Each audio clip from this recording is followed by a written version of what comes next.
Hi, well, today we're going to attempt to distill 30 years of wisdom and expertise into one 30-minute interview with the author of This Is Marketing, Seth Godin. Seth, absolutely great to have you back on the program again on the Growth Faculty.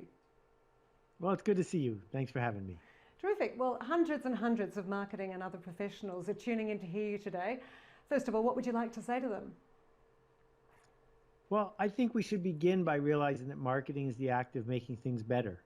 It is not about interrupting people. It is not about stealing or scamming or spamming. It is our chance to make things better by making better things. And if that's on your agenda, I would love to help. So later in the book, you actually ask the question, is marketing evil? And by answering that just then, I would say that the answer is no, it's not. Well, I think it depends on who's doing it. There are lots of things that we can grow in the garden, and some of them are nutritious and some of them aren't.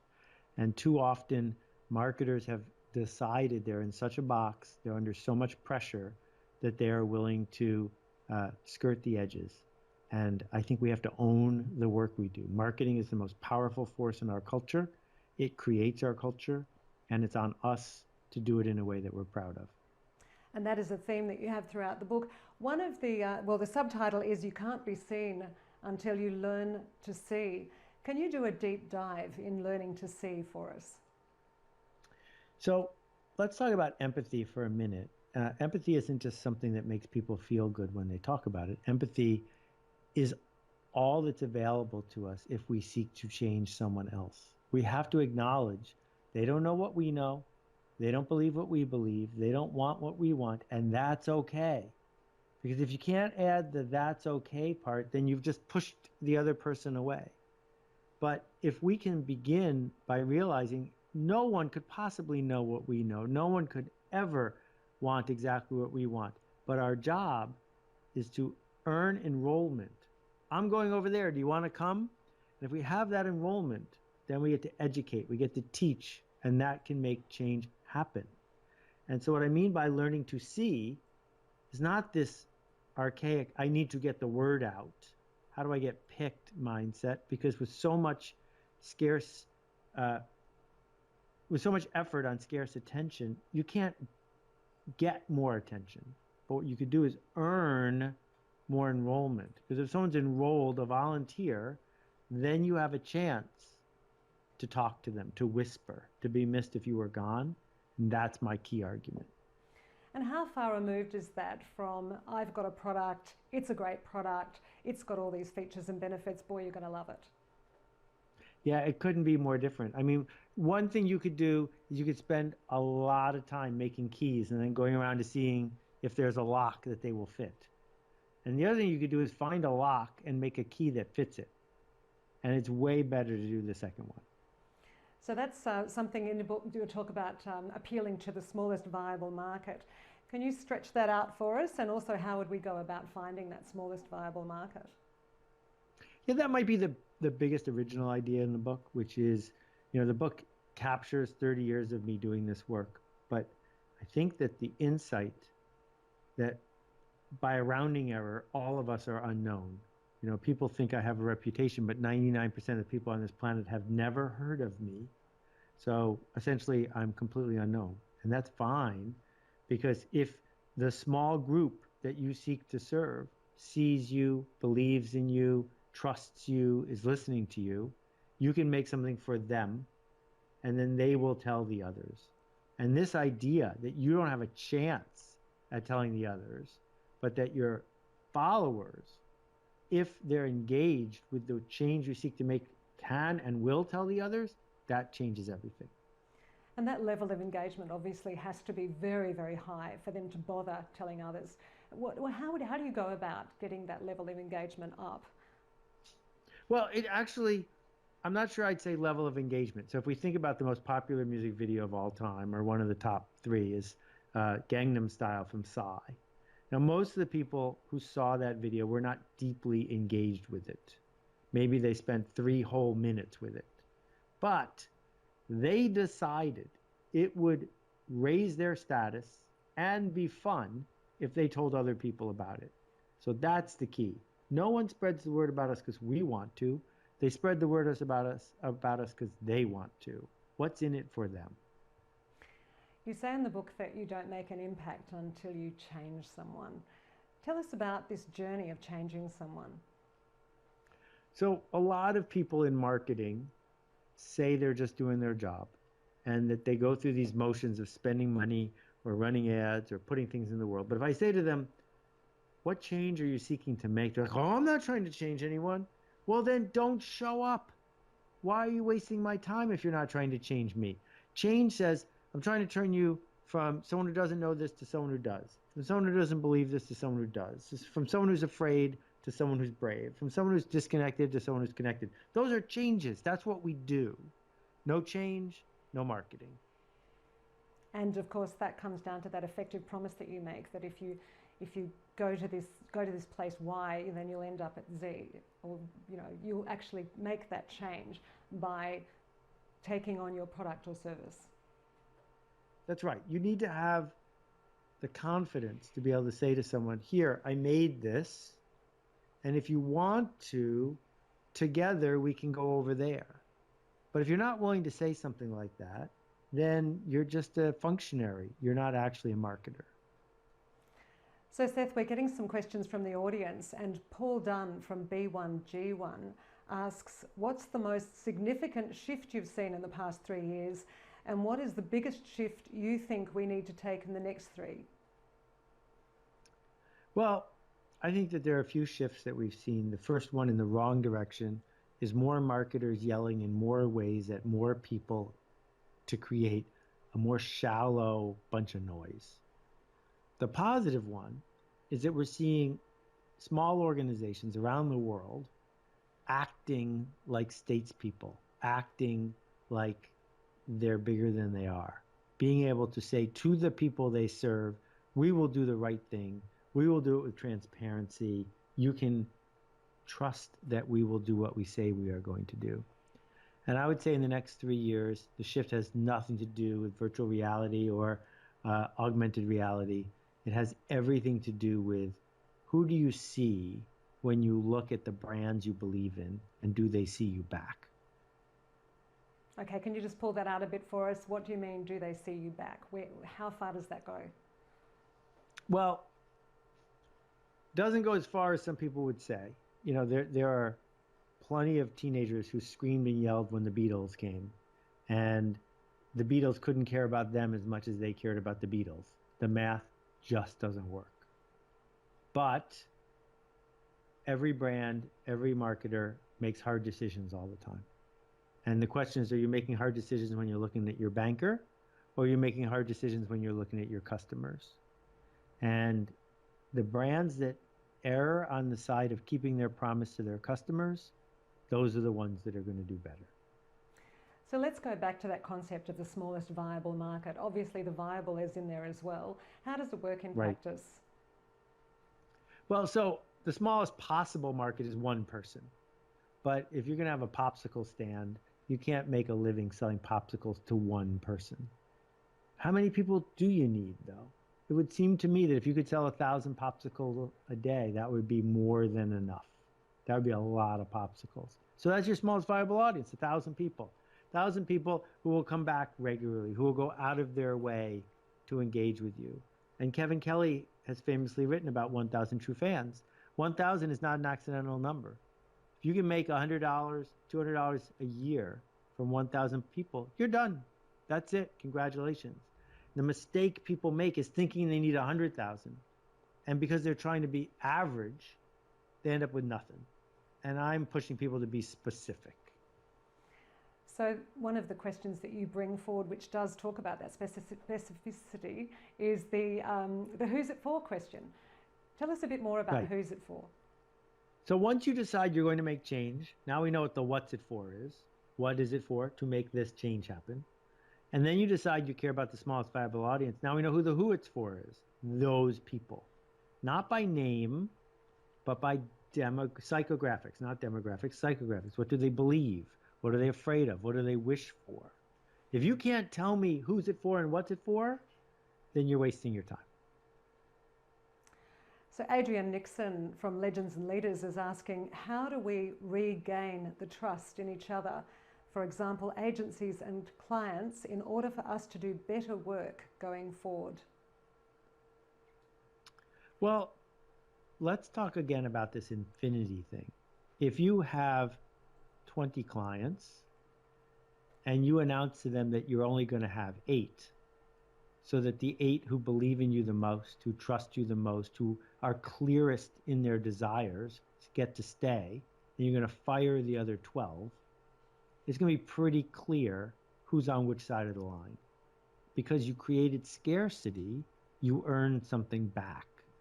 That's different than the agency that says, we'll take everyone. Are you anyone? Because if you're anyone, you can join everyone and be part of everything. And in the face of infinity, it's way easier to feel unseen and way more difficult to trust. And just on that, I know that when you get to the chapter around the needs and wants and how marketers often confuse this issue, the needs and wants, that we make the mistake of thinking that everybody wants the same thing. Can you pull that out a bit for us? Okay, so what are needs? Brown rice, black beans, a roof over your head, health care, and someone to smile at you now and then. That's all humans need. Everything else is a want. And wants are fungible. They come and they go. Wants are things we make up based on basic needs. So if you are serving a group of people who have a want, well, you have way more flexibility there, and you can add way more variation there. And the wants vary all over the map. And you should be very specific about your desire to help them get something. Because again, as I said, if you have a mantra of you can buy this from anyone and we're anyone, you're in really big trouble because Google will show me an anyone that's cheaper than you. So we've got another question. Kel from Global Surf Industries is asking about the relevance of empathy, and can you please dive deeper into this concept?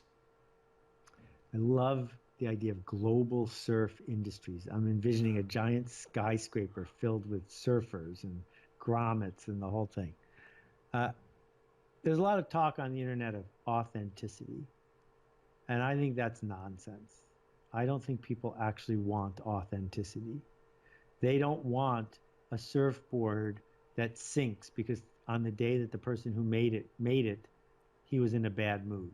It's authentically a bad surfboard because that's what he felt like making today. That's not what I want.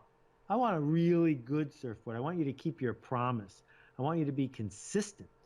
So consistency is what a professional delivers. Authenticity is a form of hiding. When we add that to empathy, what we're saying to someone is, look, I am promising you X, Y, and Z.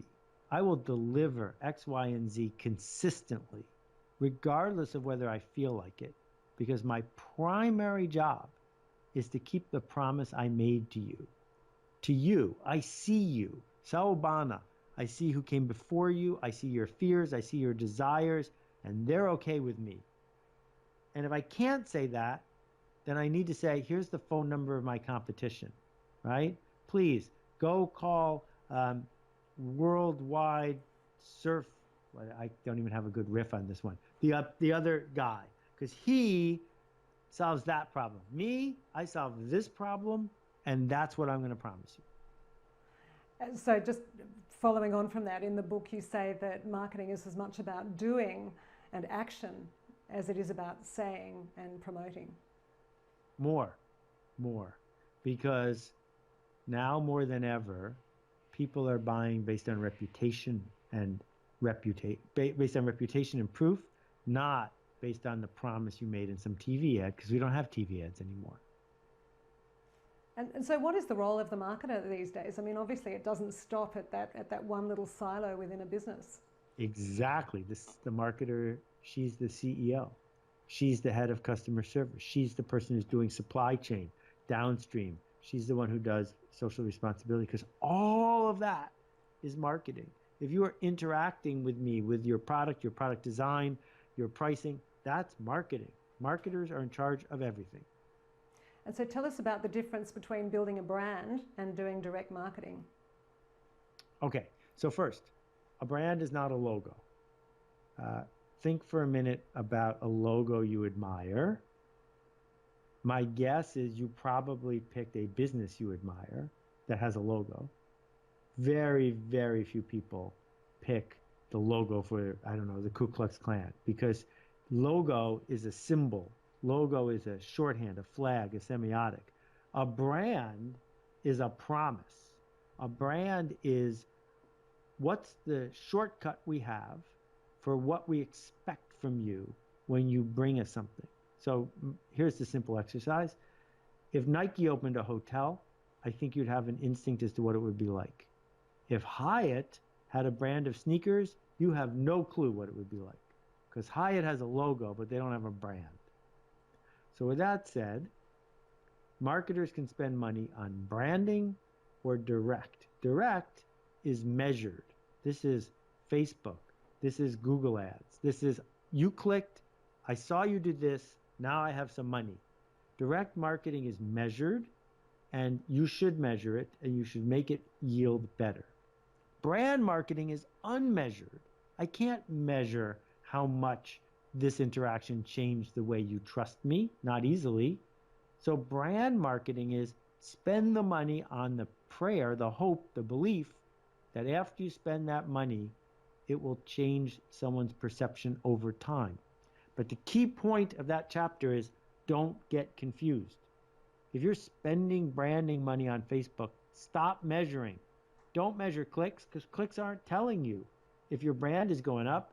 Clicks are just telling you you wrote an ad that people clicked on. Now it has nothing to do with your brand. So what I find is lots of money being spent by people who are feeding their ego by boosting stuff when they have no evidence that that money was worth it. They're measuring the wrong thing. How many Twitter followers you have is not evidence of your brand. It's simply evidence that you do stuff on Twitter that people are amused by.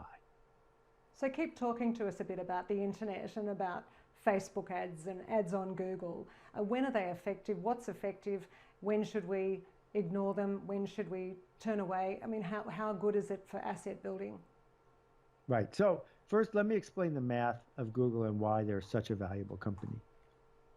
Part of the thing they did that was brilliant is, let's say you're a direct marketer and you have figured out that a click to your site is worth $80.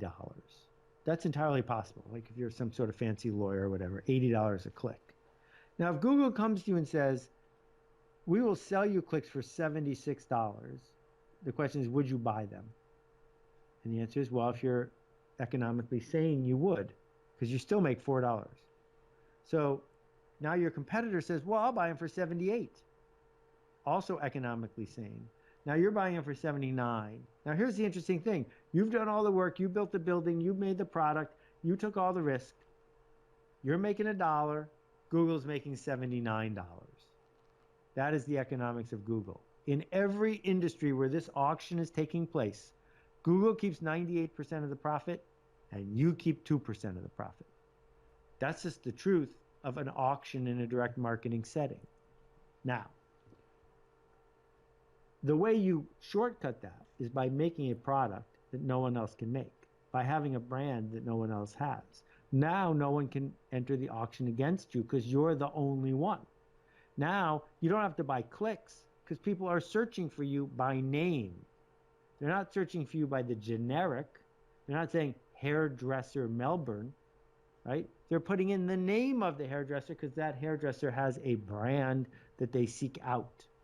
So the race is on to be distinctive, to be original, to be unique, to be one of a kind, and also to build permission, the privilege of talking to people who want to be talked to, not rebuying attention every time you need it.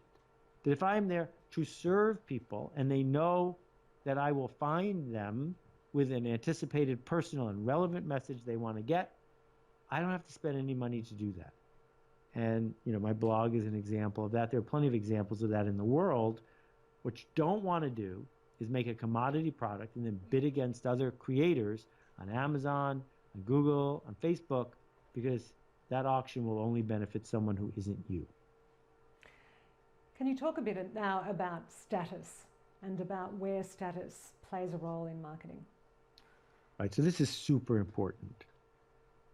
Human beings, like all animals, care very much about who eats lunch first. because if you're regularly not eating lunch first, you're going to starve to death. So we invented professional wrestling as a theater of who's up and who's down, who's winning and who's losing. That politics has become nothing but an exchange of status roles. That the movie The Godfather is about the Godfather's status being threatened on a regular basis. So when you think about, human beings rarely, I'm told, need their hair to get cut. So if you're a hairdresser, you're not selling something people need, you're selling something people want. And what they want is for their status to go up. They want to fit in but stand out. They want to have other people see them as people who are moving up. So when we think about what we offer and how we offer it, we have to say, who's this for? And am I raising their status? Am I keeping them equal? Or am I lowering their status? And you would be amazed at how many products are like that. So if you walk into my office and look at the bookshelf behind me, the bookshelf behind me raises my status for some people because they go, wow, he's written and read a lot of books. I could have them all on my Kindle, but then I wouldn't be doing this signaling. So when we think about how we appear in the world, where we give a talk, what our front door looks like, what our brochure feels like, who are our customers, these are all status related issues. And if you can't see the status, you can't make it better. And also you say that people want to be reminded of something when they do view our brands. Right, because think about how many interactions you've had since you were born. 1 trillion? There's no way a brand can come out of nowhere, be completely new, reference nothing, and still work. That what we do is we say, oh, it's just like that, but this way. It's just like that, but this way, right? Apple sells a phone that's like an Android phone, except slightly higher status. It reminds us of the other thing. And so that's where we begin. Who's it for? What's it for? Where is their status? What does this remind me of? What's the promise? Do they want to hear from me? Where is my empathy for tomorrow? Seth, we have another question. Stacey from the Academy of Resilience has asked, where do you get these people? This is great. She's asked, what are the daily practices needed to become an effective marketer?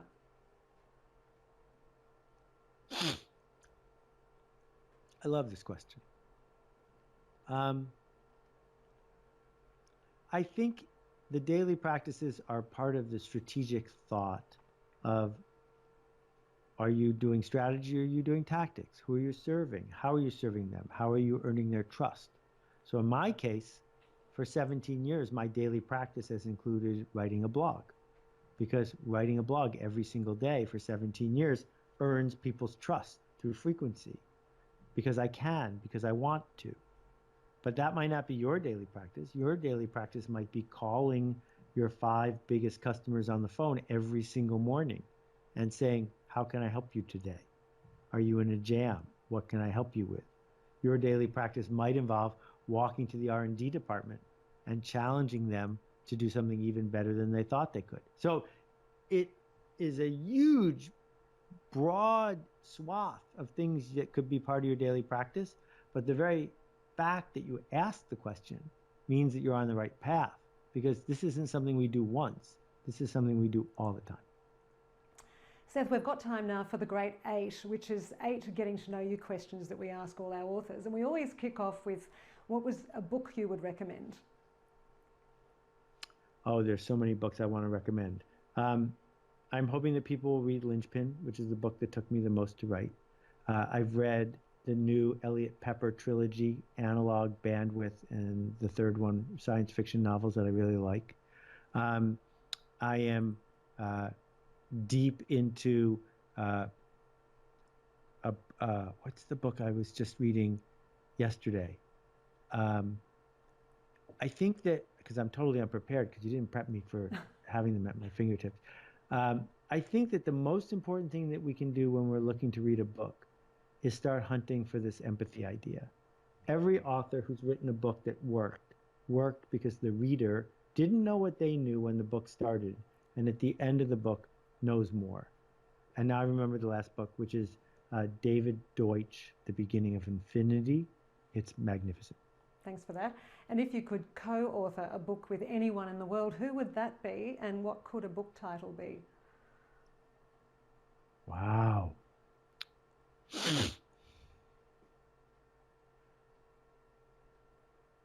Wow.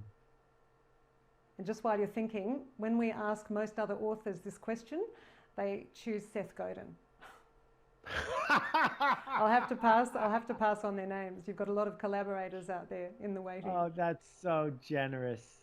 That really makes me smile. I think that I would like, my friend Sarah Kay is a spoken word poet, and she's spoken at TED a couple times. I published her first book of poetry. I think it would be really fun to do a book with Sarah Kay. What's the best piece of advice you could share? Ignore pieces of advice. Okay, what's been your lowest moment and how did you recover from it? I'm thrilled at the failures that I've had. I have failed more than most people, and that is a symptom of shipping a lot, shipping often. So I'm not going to call one of those a low moment. I think for me, a low moment is a moment when you might give up hope, when you might see that you are surrounded by despair or hatred or sorrow, and it's contagious. And in those moments, what I try to do is be generous. There's somebody who needs to be seen by you, somebody who needs to be understood by you. No matter how much anger there is around you, if you can find it within yourself to bring that energy to someone, it might come back to you. And how do you relax? This privilege I have, which I've wanted to have since I was 14, is the most relaxing thing I do. When I'm in this enforced state where I have to pretend I'm enjoying sitting on the beach, I hate that. This idea that I can make a ruckus in a generous way is the most relaxing thing I do all day. And what's a fun fact about Seth Godin that's not widely known? Well, I have cooked dinner for my family every night for the last 25 or 30 years. And surprisingly, I continue to get slightly better at it. My current obsession is dosa. I'm trying to make them a little bit crispier, but I've gotten to the point where my friend Sam says that my dosa are better than the dosa at ABCV in New York City. So almost there. Terrific. And what's the secret of success? The secret of success is defining success as whatever you're doing. And just finally, what is a prediction for 2025? 2025, it's not a prime number. I think that attention is going to be more scarce. I think the world is finally going to freak out about atmospheric cancer and the change in the climate. And I think that there will be more, not fewer, opportunities to be of service. Seth Godin, thanks very much. It's been an absolute treat. Really enjoyed having you on. You're great. This was fun. Thank you and technology, 20 million miles away. Here we go.